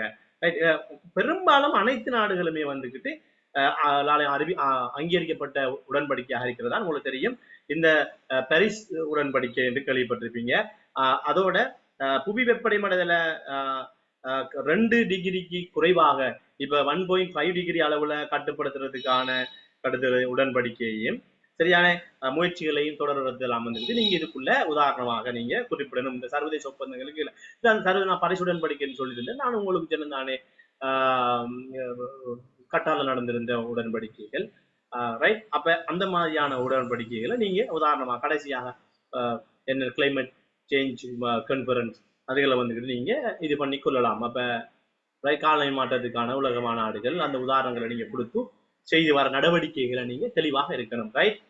அடுத்தது சுற்றுச்சூழல் பாதுகாப்பு திட்டங்கள்ங்கிற அடிப்படையில என்ன திட்டங்கள் நடந்துக்கிட்டு இப்ப இதை உடன்படிக்கைகளை சொன்னோம்னாங்க. அதோட நாங்க மேலுக்கு நாங்க என்ன சர்வதேச ஒப்பந்தங்கள் உடன்படிக்கை எந்த ஏரியாவுல இவங்க முதலீடுகளை பத்தி நாங்க எந்த ஏரியாவுல முதலிடுறாங்க நாடுகள்ங்கிறத சொன்னோம். அப்புறம் சர்வதேச ஒப்பந்தங்களை பத்தி சொன்னோம். நாங்க அடுத்த திட்டங்கள் என்ன ப்ராஜெக்ட் போகுதுன்னு சொல்லிச்சுன்னா இப்ப பல்லுயிர் மற்றும் சுற்றுச்சூழல் அமைப்புகளை பாதுகாக்கும் உங்களுக்கு தெரியும் பயோடைவர்சிட்டி மற்றும் அதோட ஏனைய சுற்றுச்சூழல்ல இருக்கிற விசேட அம்சங்களை பாதுகாக்கிறதுக்குன்னு சொல்லி ரைட் தேசிய பூங்காக்களை அரசாங்கம் நிர்வகிக்காங்க உங்களுக்கு தெரியும்.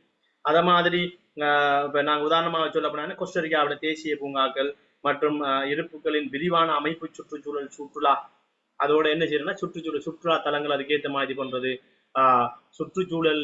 சுற்றுலா பயணத்துறையை வந்துகிட்டு சூழலுக்கு ஏதுவானதாக கிரீன் டூரிசமாக மாற்றிக்கொள்றது அந்த மாதிரி திட்டங்களை நீங்க இப்ப உலக நாடுகள் அதிகமாக என்ன நடக்குதுன்னா கிரீன் டூரிசமுக்குள்ள போறாங்க.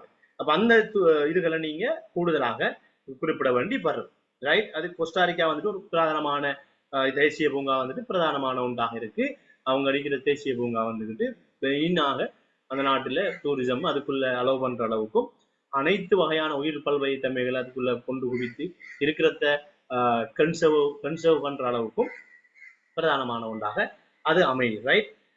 இந்த இந்த விடயங்களை எழுதி பண்ணிக்கோ. அடுத்தது இப்ப நீங்க பாத்தீங்கன்னு சொல்லி சொன்னால் கழிவு மேலாண்மை முயற்சிகள், அதாவது என்னன்னு சொல்ற solid waste சார்ந்த விடயங்கள்ல எப்படி முதலிடுறாங்க, right? solid waste waste management பொதுவாக போட்டுக்கணும். solid waste நமக்கு அதிகமாக வரும் கழிவு மேலாண்மை அனைத்தையும் சுற்றுச்சூழல் மாசுபாடை குறைக்கிற அளவுல வந்துட்டு என்ன செய்யறாங்கன்னு சொல்லிச்சுன்னா உலகம் வந்துட்டு என்ன செய்யணும்னா ரீசைக்ளிங், ரைட்?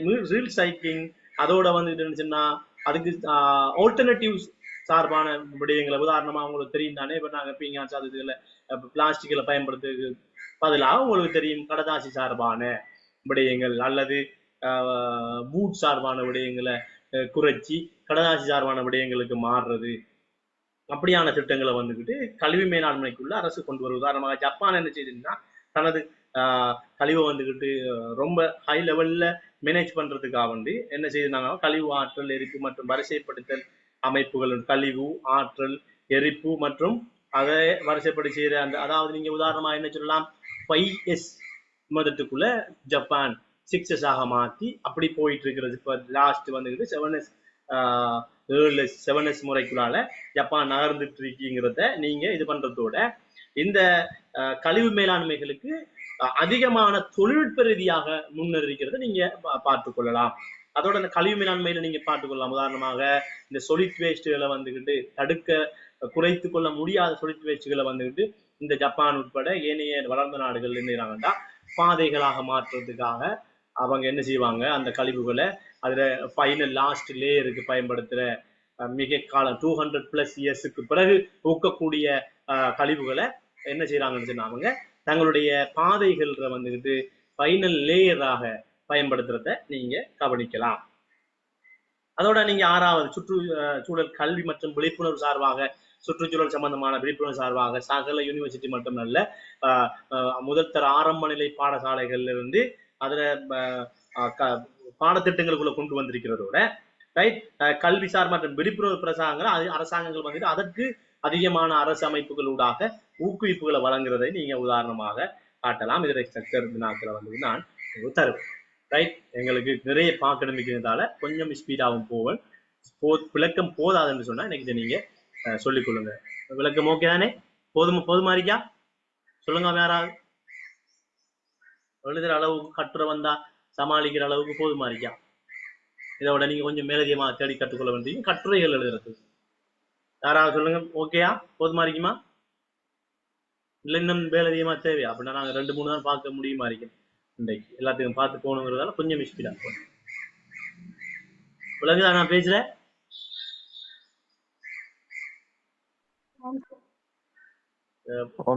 ஓகே, கிளியர் தானே எக்ஸ்பிளனேஷன்?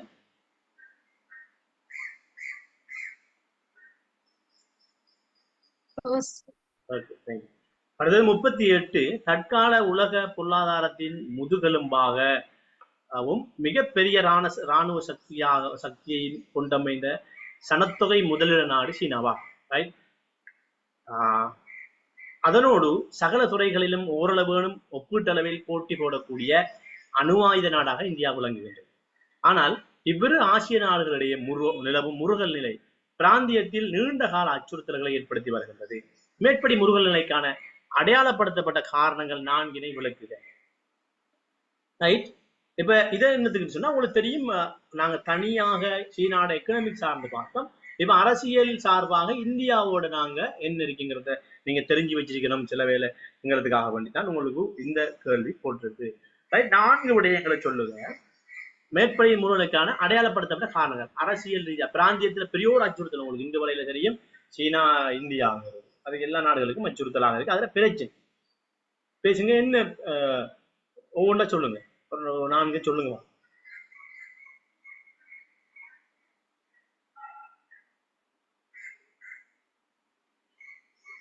என்ன அவங்களோட பிரச்சனை? எல்லை ரீதியா. Yes, very good, very good. அடுத்தது இன்னும்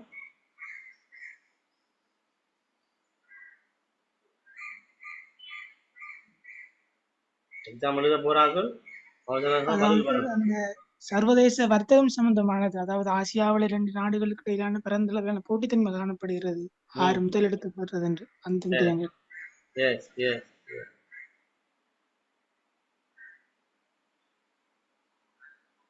எஸ் அடுத்தது அதாவது சார் 2 நாடுகளும் தங்களுடைய பாதுகாப்பு படையில வந்து பலப்படுத்துறது, அதோட சேர்த்து ஆசியாவிட மற்ற நாடுகளை கட்டுப்படுத்திக் கொள்றது. குறிப்பாக இலங்கையை பொறுத்த வரையில இந்தியா மற்றும் சீனா நாடுகள் இடையிலான நேரடி தொடர்பு வந்து அதிகமாக காணப்படுகிறது. அப்படிப்பட்ட விடயங்கள். Okay okay very good. என்ன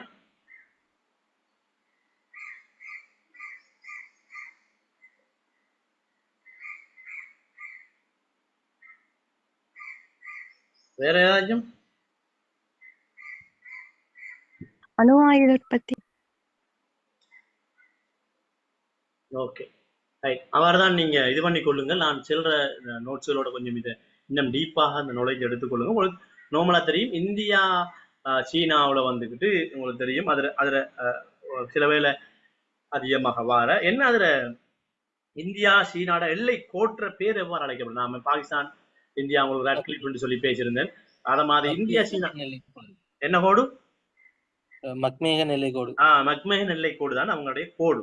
ரைட். அதே டைம்ல ஆனா அவங்களோட டிஸ்பியூட் வந்துகிட்டு அவங்களோட இந்த எல்லையில இருக்கிற பிரச்சனை எல்லை வந்துகிட்டு என்னன்னு சொன்னா சினோ ரைட் இந்தியா வந்துகிட்டு இது right Sino Indian border dispute right. அப்ப அந்த அந்த டிஸ்பியூட்ல சரியான நேம் வந்துகிட்டு என்னன்னு சொன்னா சினோ இந்தியன் ரைட் எல்லை தகராறு தான்.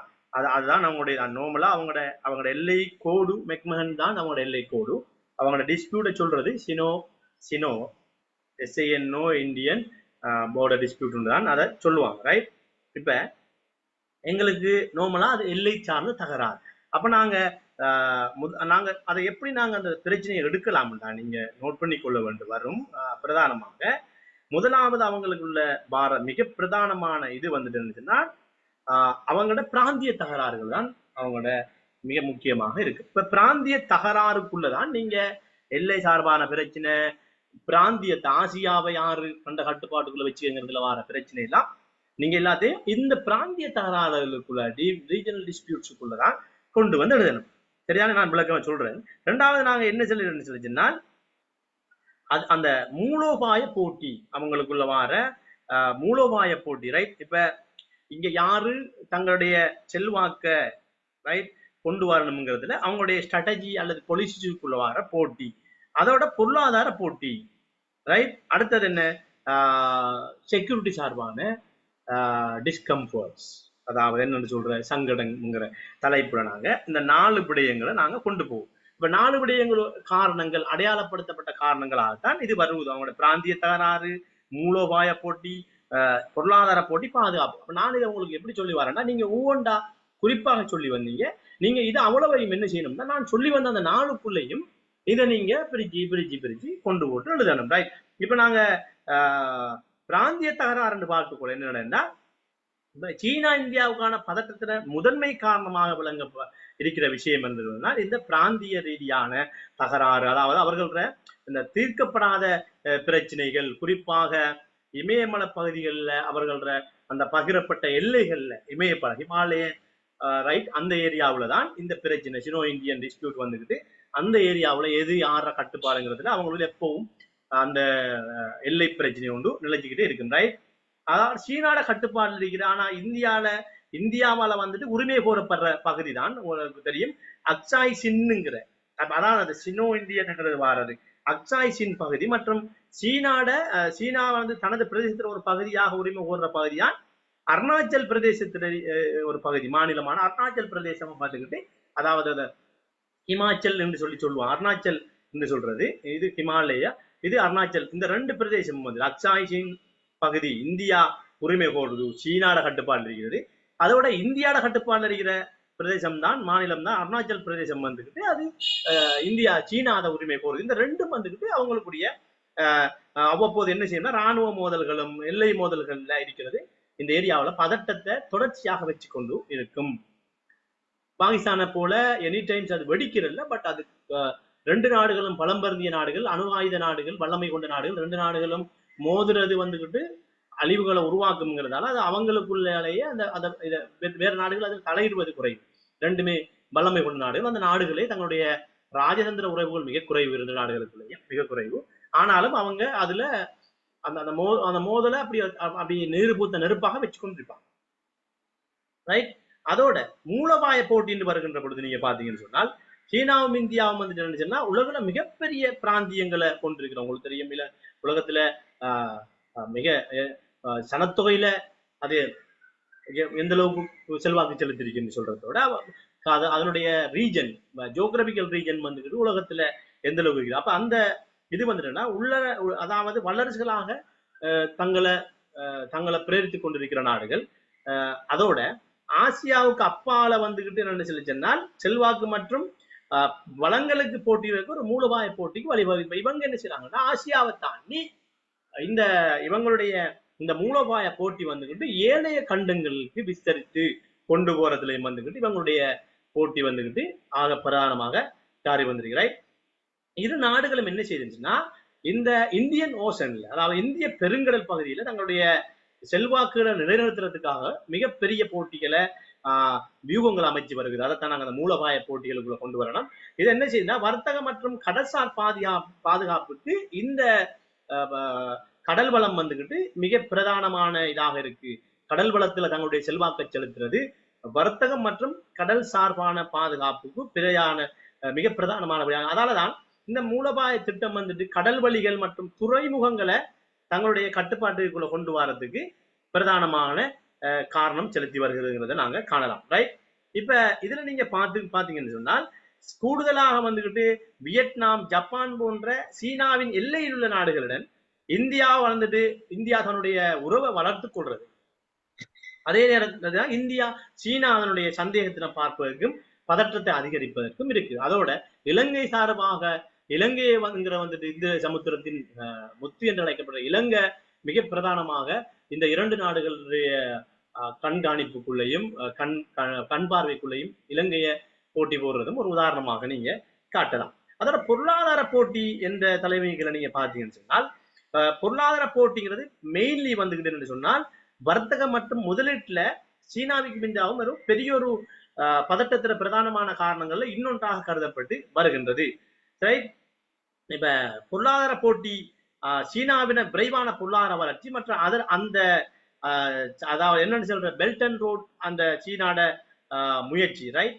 அந்த முயற்சியோட விரிவாக்கம் வந்துகிட்டு என்னச்சுன்னா அந்த PRIங்கிற அதோட விரிவாக்கம் தெற்காசியா மற்றும் இந்திய பெருங்கடல்ல மிக பெரிய ஒரு சீனாவோட செல்வாக்க அதிகரித்து வருவது இந்தியாவுக்கு பெரிய ஒரு ஒன்றை உருவாக்கி இருக்கு. கேட்டுக்கிட்டு இருந்தீங்கனால உங்களுக்கு அந்த ஐடியாஸ் வரும். நீங்க சரியா லிசன் பண்ணி கொள்ளுங்க. ரைட். அதோட மறுபுறம் சீனாவை சொன்னோம், மறுபுறம் இந்தியா வந்து தென்கிழக்காசிய நாடுகளுடன் பொருளாதார ஈடுபாட்டை என்ன செய்யுதுன்னா ரொம்ப ஹை ஸ்டாண்டர்ட்ல வச்சிருக்கு.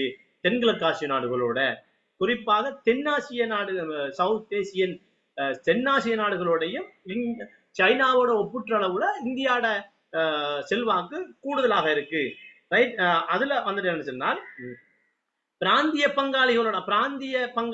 பங்காளி நாடுகளோட உறவை வலுப்படுத்துறதுல சரியான நீங்க அதாவது ஆக்ட் ஈஸ்ட்ங்கிற கொள்கை போன்ற வந்துட்டு ஆக்ட் ஈஸ்ட்ங்கிற கொள்கை வந்துகிட்டு மிக பிரதானமான மேலாதிக்கத்தை இந்தியாவுக்கு கொடுத்திருக்கிறது. சீனாவுக்கு பெரிய ஒரு தலையீடியாக இருந்து வருகிறது. இது பொருளாதார ரீதியான போட்டியை நீங்க அந்த பெல்ட்டோடலாம் நீங்க ஞாபகம் வச்சு கொள்ளுங்க. அப்ப பாதுகாப்பு ரீதியாக ரெண்டு நாடுகளுக்கு டிஸ்கம்பர்ட்டை பார்த்தீங்கன்னு சொன்னாங்க. சீனாவுக்கும் இந்தியாவுக்கும் வந்துகிட்டு எப்பவுமே ஒரு இரண்டு நாடுகளும் ஏனைய மேற்கு நாடுகளோட இந்தியா இணைந்திருக்கிறது வந்துகிட்டு நோர்மலி சீனாவுக்கு ஒரு பெரிய ஒரு சவாலா தான் இருக்கு. ரைட். அந்த நாடுகள் வந்துட்டு பாதுகாப்பை மேம்படுத்துறதுக்காக வேண்டி இரண்டு நாடுகளும் ஏனைய நாடுகளோட செய்து கொண்டிருக்கிற உங்களுக்கு தெரியும் பொருளாதார அந்த பாதுகாப்பு ரீதியான ஒப்பந்தங்கள், அவங்களுடைய இராணுவ ரோந்து நடவடிக்கைகள், அதோட என்னன்னு சொல்ற கடல் பயிற்சிகள் வந்துகிட்டு சைனாவுக்கு மிகப்பெரிய ஒரு தர்ம சங்கடமாக இருக்கு. இராணுவ நவீனமயமாக்கல்கள் தங்களுடைய பாதுகாப்பு திறன்களை விரிவுபடுத்துறதுல இந்த இரண்டு நாடுகள்லையும் இந்தியா இராணுவ தளபாட கொள்வனவு செய்யறதெல்லாம் வந்துகிட்டு இந்த பாதுகாப்பு சங்கடங்களை உருவாக்குறதுல பிரதானமாக இருக்கிற வரலாற்று ரீதியான பிரச்சனை, தீர்க்கப்படாத இல்ல பிரச்சனை, அப்ப தேசியவாத உணர்வு இந்த ரெண்டு நாடுகளுக்குள்ளேயும் இருக்கிற ரெண்டு நாடுமே வந்துகிட்டு தேசியவாதியாக நேஷனலிஸ்ட் இமோஷன்ஸ்ல ஹையில் இருக்கு. உங்களுக்கு தெரியும் இந்தியா வந்துட்டு மிகப்பெரிய ஒரு நாட்டுப்பட்டுள்ள நாடு. அதே விட அதிகமாக இந்தியாவை விடவும் அதிகமாக நாட்டுப்பட்டுள்ள நாடா தான் சீனா இருக்கு. இந்த ரெண்டு நாடுகளோட தேசியவாத உணர்வு வந்துட்டு இவையெல்லாம் இந்த பாதுகாப்பை இக்கட்டான சூழ்நிலைக்கு உருவாக்கி கொண்டிருக்கு. அதோட என்னடா இந்த இரண்டு நாடுகளிலேயுமே அணு ஆயுதம் செறிவு நடவடிக்கைகள் நிரூபிக்கப்பட்டிருப்பது வந்துகிட்டு இந்த இரண்டு நாடுகளுக்கும் பாதுகாப்பு ரீதியான சவால்களை கொண்டு வந்திருக்குங்கிறத நீங்க கொண்டு வரலாம். ரைட். அப்ப அந்த விடையோட வேற எதுவும் உங்களுக்கு சேர்க்க வேண்டியதுகள் இருந்தால் நீங்க சொல்லுங்க. ரைட்.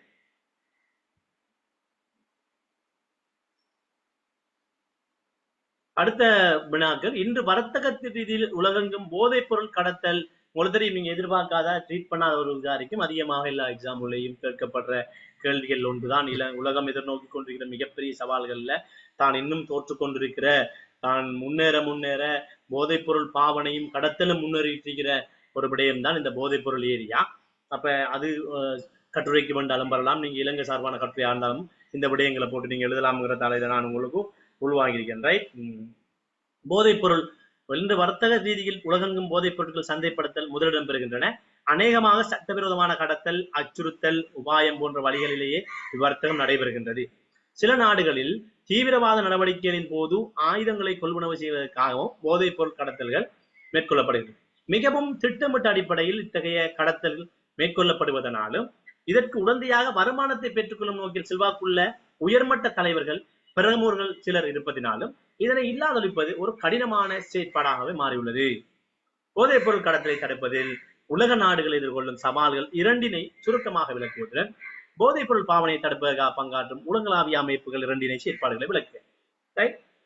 சுருக்கமாக நீங்க என்ன உலக நாடுகள் மேற்கொள்ளுதுங்கிறதோட ரைட் ரெண்டு இதை மேற்கொள்ளுதுன்னு சொல்றதோட அமைப்புகள் ரெண்டை பத்தி, அதுல உலகளாவிய ரீதியில செயற்படுற அமைப்புகளை பத்தி நீங்க விளக்குங்க. யாருக்காவது இதுல வாசிச்சிருக்கீங்களா? ஐடியாஸ் இருக்கா? சொல்லுங்க. யாராவது பாப்பம், யாருக்கு ஐடியாஸ் இருக்கு? இந்த மாதிரி ஏரியாஸ் வாசிச்சிருப்பீங்கன்னா நீங்க திறனாக இருக்கிறீங்கிறதான. யாராவது சொல்லுங்க. போதைப் பொருளின் பிரதான செயற்பாட்டாளர்களாக பயங்கரவாதிகள் தொழிற்படுகின்றமே. அப்ப அதுல அதாவது எதிர்கொள்ளும் உலக நாடுகளின் சவால்கள் இரண்டினை ரைட் உலக நாடுகள் அது ஒரு பெரிய சவால் நீங்க சொன்ன மாதிரி. அந்த ரீதியில உங்களுக்கு அதை கொஞ்சம் விளக்கத்தோட நீங்க எழுத வேண்டியிருக்கீங்க. ரைட். இப்ப சோமாலிய கொள்ளையர்கள் நீங்க எடுத்துக்கொண்டீங்க. சோமாலிய கடற்கொள்ளையர்களும் ஒரு தீவிரவாத இதாகத்தான் இது பண்றாங்க. அவங்களுக்கு எதிராக அதிகமான நாடுகள் தோற்று வருகிறது. அப்ப அவங்க எல்லாம் இந்த விடயங்கள்ல மும்முரமாக இருக்காங்க. S right. வேற யாராவது? சார், அதாவது இந்த போதைப்பொருள் வர்த்தகம் சார்பாக அபிவிருத்தி அடைந்து வரும் நாடுகளில் அதன் தாக்கம் அதிக அளவு காணப்படுவது நாம் கண்டுகொள்ளக்கூடியதாக இருக்கிறது. அதாவது சார், கீழத்தில் குறிப்பாக ஆப்பிரிக்கா போன்ற நாடுகளில் போதைப்பொருள் சார் வர்த்தகமானது துரிதகதியில் வளர்ச்சி அடைந்து வருகின்ற தன்மையினை காணலாம். அப்படி வருமா சார்? S very good. நான் சொல்றேன், நீங்க என்னத்தை உங்களுக்கு வருவதோ அதை யோசிச்சுக்கிட்டு இருக்கிறத விட நீங்க எழுதுறத என்ன ஒரு ஸ்ட்ரக்சருக்குள்ள எழுதுங்க. நான் உங்களுக்கு சொல்லித்தரேன். இதுதான் அதோட ஸ்பெசிபிக் ஏரியா, இதுக்குள்ள இருந்து ஜென்ரலைஸ் பண்ணி எழுதுங்க. உங்களுக்கு ஜென்ரல் ஐடியாஸ் தான் வரும்னா நீங்க அந்த ஜென்ரல் ஐடியாஸ் எழுதுங்க. நான் போதைப் பொருள் கடத்தலை தடுப்பதில் நாடுகள் எதிர்கொள்ளும் சவால்கள் என்று சொல்லக்கூட ஒன்று சொன்னால் மெயினாக அதை வாஸ்ட்லி தான் நான் உங்களுக்கு சொல்றேன். நீங்க பயப்பட தேவையில்லை. இப்ப நாடு கடந்த இயல்பு ஒன்றை பாக்குறோம் நாங்க. சவால் என்னன்னு சொல்லி சொன்னால் உங்களுக்கு இப்ப சட்டங்கள் பிரச்சார்பாக நீங்க யோசிச்சு பாருங்க.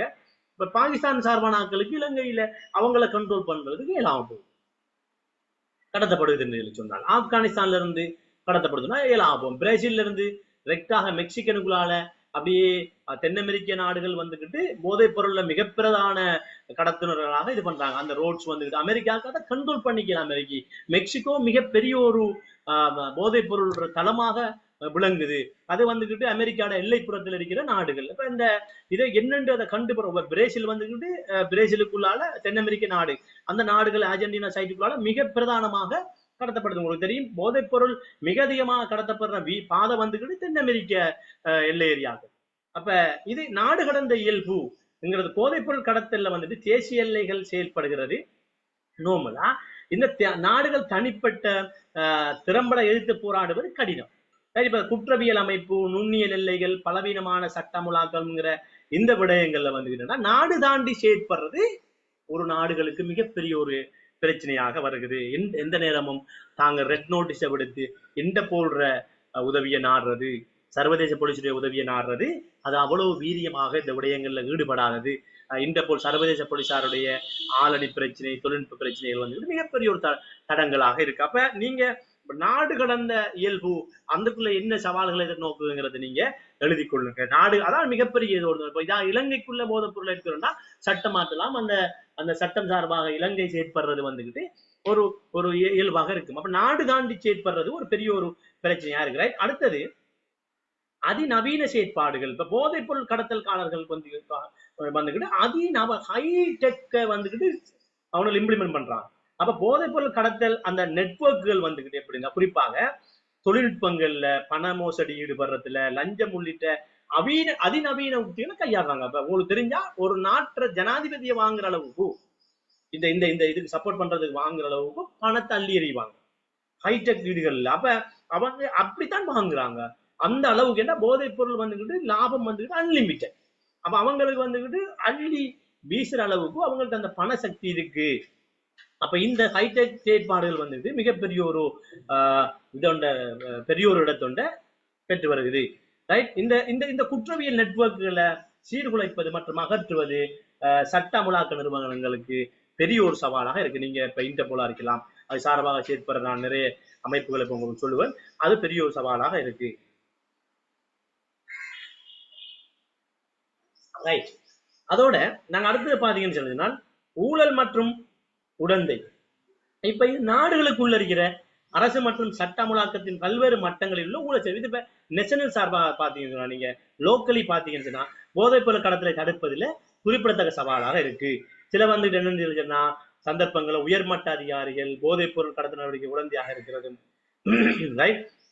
அவர்களுக்கு கைது குற்றவியல் நடவடிக்கைகளுக்கு உட்படுத்தும் போது ஆதரவு வழங்குறதும் இந்த முயற்சிகளை குறைத்து மதிப்பிட செய்யற சட்ட ரீதியான முயற்சிகளை குறைத்து மதிப்பிட செய்யற விடயங்கள்ல இதா இருக்கு. ரைட். அதோட வழக்கட்டுப்பாடுகள் நீங்க பார்க்க வேண்டியிருக்கு. பல நாடுகள்ல இந்த மிகப்பெரிய ஒரு நெட்வொர்க்குக்கு சேலஞ்ச் பண்ற அளவுக்கும் பல நாடுகள் வந்து நிதி, மனித வளம், தொழில்நுட்பங்களை வந்துகிட்டு வழக்கட்டுப்பாடுகள் அல்லது வழக்குறைவுகளை எதிர்நோக்கி இருக்க வந்துட்டு போதைப் பொருள் கடத்தல எதிர்த்து போராடுவதற்கு தேவையான கண்காணிப்பு, உளவுத்துறை தகவல் சேகரிப்பு மற்றும் எல்லை கட்டுப்பாடு நடவடிக்கைகளுக்கு இந்த வளைய லிமிட்டட் ரிசோர்ஸை வச்சுக்கிட்டு முகம் கொடுக்க இல்லாம திணறது மிகப்பெரிய ஒரு யாருக்கு ஈவன் இது அமெரிக்காவால கூட, அமெரிக்கா போன்ற நாடுகள்ல அல்லது யூரோப்பால கூட இந்த விடயங்கள்ல தோல்வியை தான் கடைபிடிக்காங்கிறத நீங்க பார்க்க வேண்டி இருக்கும். இப்ப போதைப் பொருள் பயன்பாட்டை தடுப்பதுல சர்வதேச நிறுவனங்கள செயற்பாடுகள் ரீதியாக நீங்க பார்க்கின்ற பொழுது போதைப் பொருள் மற்றும் அந்த குற்ற நடவடிக்கைகள் ஐக்கிய நாடுகளின் அலுவலகம் வந்துகிட்டு. ரைட்.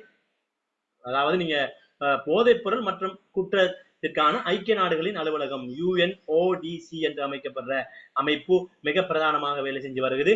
போதைப் பொருள் கடத்தலை எதிர்த்து போராடுவதற்கும் அதுல போதைப் பொருள் ஏற்படுற துஷ்பிரயோகங்களை தடுப்பதற்கும் உலகளாவிய ரீதியில வந்துகிட்டு அதாவது போதைப் பொருளால பாதிக்கப்பட்டவர்களுக்கான சிகிச்சைகளை, புனர்வாழ்வு விடயங்களை மேம்படுத்துறதுக்கும் பொறுப்பாக இருக்கிற ஐக்கிய நாடுகள் சபையோட முதன்மையான அமைப்பு தான் இந்த UNODC என்கின்ற அமைப்பு. ரைட். அப்ப ரைட் UNO. ரைட்.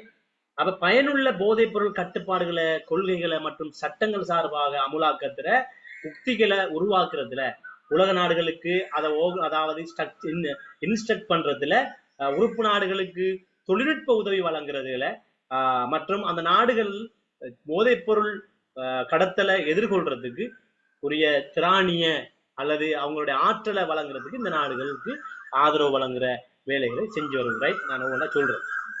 அதோட இப்ப இந்த போதைப் பொருள் கடத்தல் ட்ரெண்டுகள் குறித்து ஆராய்ச்சி செய்யறது, பகுப்பாய்வு செய்யறதுகளை இந்த விடயங்கள்ல நடத்துது. ரிசர்ச் பண்ற வேலைகளை செய்ய. ரைட்.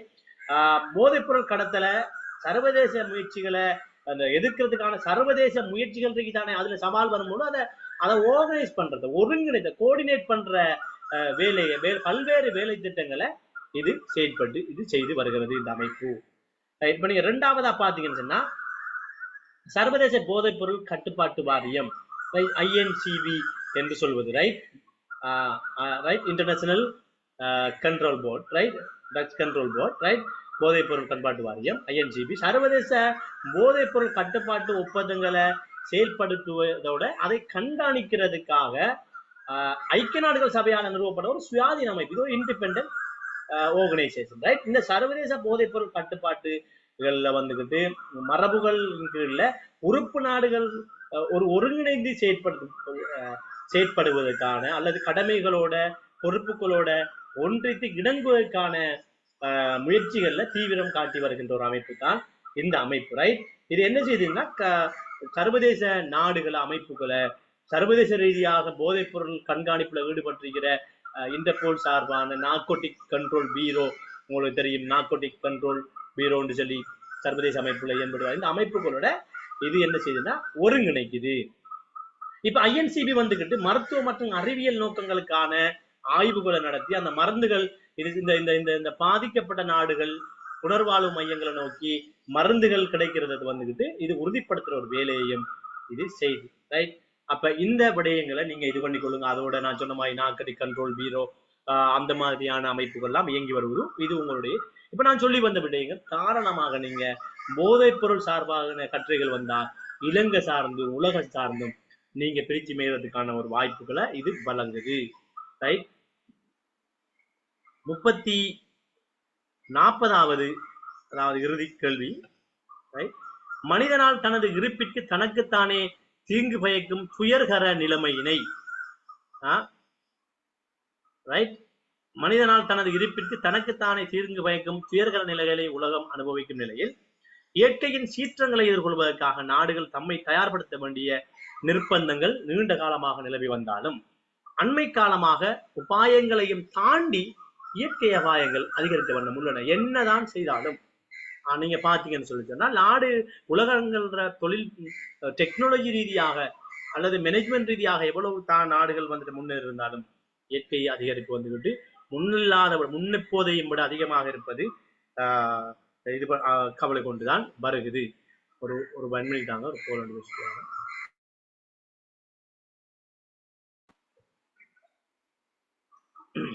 மனிதனால் தனது இருப்பிற்கு தனக்குத்தானே தீங்கு பயக்கும் துயர்கர நிலைகளை உலகம் அனுபவிக்கும் நிலையில் இயற்கையின் சீற்றங்களை எதிர்கொள்வதற்காக நாடுகள் தம்மை தாம் தேவைப்படுற இப்ப இயற்கை பேரழிவுகளை அண்மை காலமாக அதிகம் நாடுகள் 4 குறிப்பிட்டு அந்நாடுகள் அவற்றை எதிர்கொள்ள கொண்டுள்ள இயலளவினை உதாரண விளக்கு. இந்த மாதிரியான கேள்விகளும் உங்களுக்கு கட்டுரைகளுக்கும் வரலாம். இலங்கைக்கும் இது சார்பான இது பொருந்தும்ங்கிறதால உங்களுக்கு இந்த கேள்வியை போட்டிருக்கேன். நீங்க இந்த இதுல தயாராகி கொள்ள வேண்டியிருக்கு, ரைட்?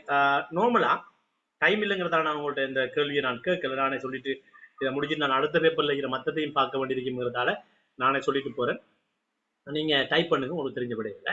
இப்ப அதாவது நீண்ட காலமாக அண்மை காலமாக நீங்க அப்டேட் பண்ணிக்கொள்ளலாம். உங்களுக்கு தெரியும் சமீபத்திய இயற்கை பேரழிவுகள் வந்து உங்களுக்கு தெரியும் ஜப்பான் சூறாவளி மற்றும் பூகம்பங்கள், ரைட்? பசிபிக் நெருப்பு வலயத்தின் புவியியல் இருப்பிடம் காரணமாக ஜப்பான் வந்துட்டு என்ன செய்திருக்குன்னா அடிக்கடி சூறாவளி. அப்ப நீங்க இதை அண்மை காலம் அதிகம் 4 குறிப்பிட கூட நீங்க அந்த 4ஐயும் சிம்பிளாக என்ன நடக்குது பேரை மட்டும் எழுதி போட்டு விஷயத்தை முடிக்கிறதுல நீங்க நான் சொல்ற மாதிரி இப்போ உதாரணம் ஜப்பான் ஒரு நாடு அண்மை அதிகமாக இயற்கை பேரழிவால இது பண்ணி வர நாடு. அந்த 4 நாடுகள் வந்துட்டு எப்படி ரெஸ்பான்ஸ் பண்ணுது இயல்பு உதாரணங்களாக நீங்க குறிப்பிட்டுதான் இந்த கேள்விகளை நீங்க இது பண்ணலாம். இப்ப 4 நாடுகளை உதாரணங்களும் குறிப்பிட்டு அந்த நாடுகள் எப்படி அதை ஃபேஸ் பண்ணுதுங்கிறதையும் குறிப்பிடணும். இப்ப ஜப்பான் எடுத்துக்கொண்டீங்கன்னு சொல்லுங்க, நீங்க சூறாவளி மற்றும் பூகம்பங்களூடாக அதிகமாக இது 2 அந்த நாடுகளுக்கு இது பண்ணி வருவது. இப்ப பசிபிக் நெருப்பு வலயத்தின் புவியியல் இருப்பிடம் காரணமாக அந்த நெருப்பு வலயம்ங்கிற பசிபிக் நெருப்பு வலயத்துல தான் வந்துட்டு ஜப்பான் புவியியல் இருப்பிடம்ங்கிறதால ஜப்பான் வந்துட்டு என்ன செய்யுதுன்னா அடிக்கடி சூறாவளி மற்றும் பூகம்பங்களுக்கு போன்ற இயற்கை பேரழிவுகளை எதிர்கொள்ளுது.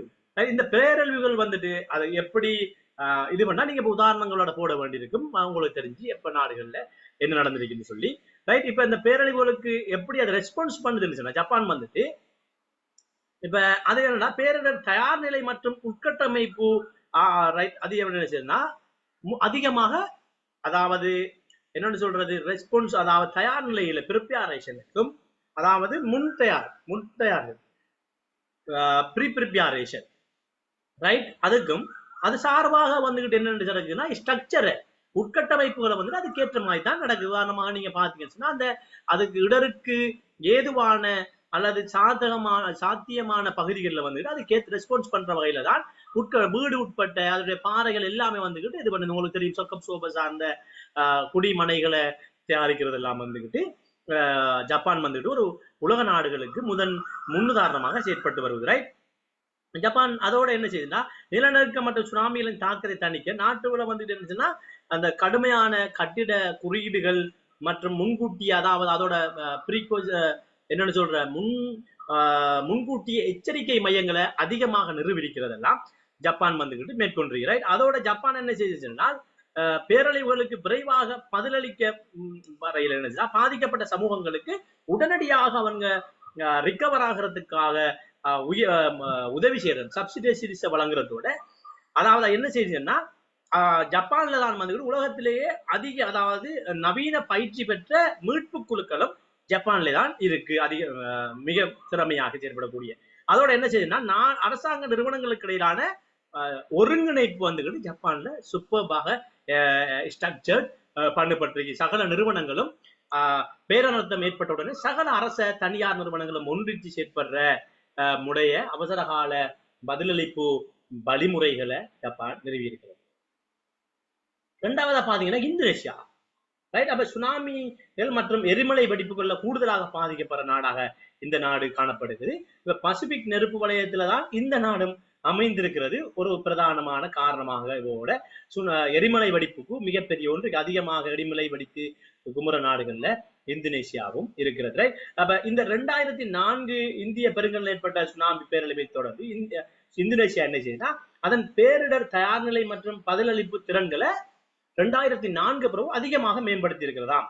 அப்ப முன்கூட்டிய எச்சரிக்கை அமைப்புகள் அதிகமாக நிறுவிக்கிறதோட சமூகம் சார்பாக கம்யூனிட்டி பேஸ் பேரிடர் அனர்த்தத்தை தணிப்பதற்கான திட்டங்களை ஸ்ட்ரக்சர்ஸ்களை கூடுதலாக சமூக மட்டத்துல அதனுடைய ஒவ்வொரு கம்யூனிட்டி பேஸ்டாக கிராம மட்டத்துல கிராமிய மட்டங்கள்ல அது வந்துகிட்டு கட்டியல்படுத்துல மிக முழு மூச்சாக செயற்பட்டதோட அதனுடைய முதலீடுகள்ல 2 வீதத்துக்கு மேற்பட்டது வந்துகிட்டு இது சார்பான முதலீடுகளாக இருப்பதை காட்டுவதாக இருக்கின்றது. ரைட்.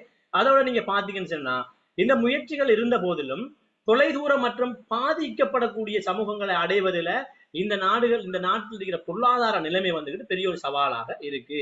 குறிப்பாக என்னன்னு சொல்லி சொன்னா 2018 கலவேசியில ஏற்பட்ட பூகம்பம் மற்றும் சுனாமி போன்ற இயற்கை பேரழிவுகளுக்கு பிறகு இந்த முயற்சிகள்ல அதிகமாக ஈடுபட்டு வந்தாலும் அதிலிருந்து மீள்றதுக்கு ஜப்பான் ஒப்புட போல இந்தோனேஷியாவுக்கு மிக கூடிய கால நேரம் எடுக்கிறது மிகப்பெரிய ஒரு பின்னடைவாக காணப்படுது. இப்ப அமெரிக்காவை எடுத்துக்கொண்டோம்னா அடுத்து பாதிக்கப்படுற நாடு இயற்கை சூறாவளி மற்றும் காட்டு தீயால ரைட் பாதிக்கப்படுறதுல அமெரிக்கா மிக பெரிதானதாக இருக்கு. இப்ப அமெரிக்கா என்ன செய்யுதுன்னா தனது அட்லாண்டிக் மற்றும் வளைகுடா கடற்கரைகள்ல சூறாவளிகளை மேற்கு மாநில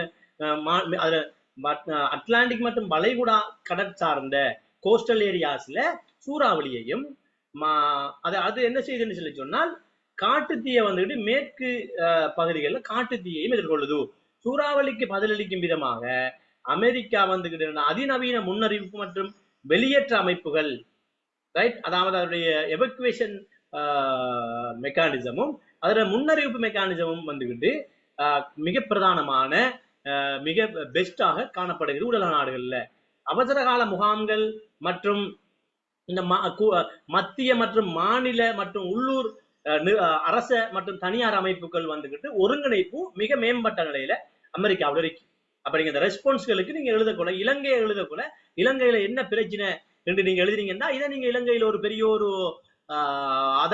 அபாய தடுப்புல வந்துட்டு இலங்கையில தொழில்நுட்பமா இருக்கட்டாம் இல்ல அரச நிறுவனங்கள்ல ஒருங்கிணைப்பா இருக்கலாம் இதெல்லாம் பலவீனங்களாக இருக்குது. நீங்க இலங்கட அனர்த்த விடயங்களுக்கு கட்டுரை வந்தா நீங்க மாற்றி இந்த விடயங்களை மாற்றிலீங்க. நான் உங்களுக்கு பெஸ்ட் பிராக்டிசஸ் உங்களுக்கு சொல்லிக் கொண்டிருக்கேன். உலக நாடுகள பெஸ்ட் பிராக்டிசஸ் நான் உங்களுக்கு உதாரணமாக சொல்லிக் கொண்டிருக்கேன். நீங்க இந்த பெஸ்ட் பிராக்டிசஸ் இலங்கையில லெக் ஆஃப் பிராக்டிசஸ் ஆக இருக்குங்கிறத நீங்க காட்டி எழுதினீங்கன்னு சொல்லி சொன்னால் உங்களுக்கு சரியாக இருக்கும். ரைட்.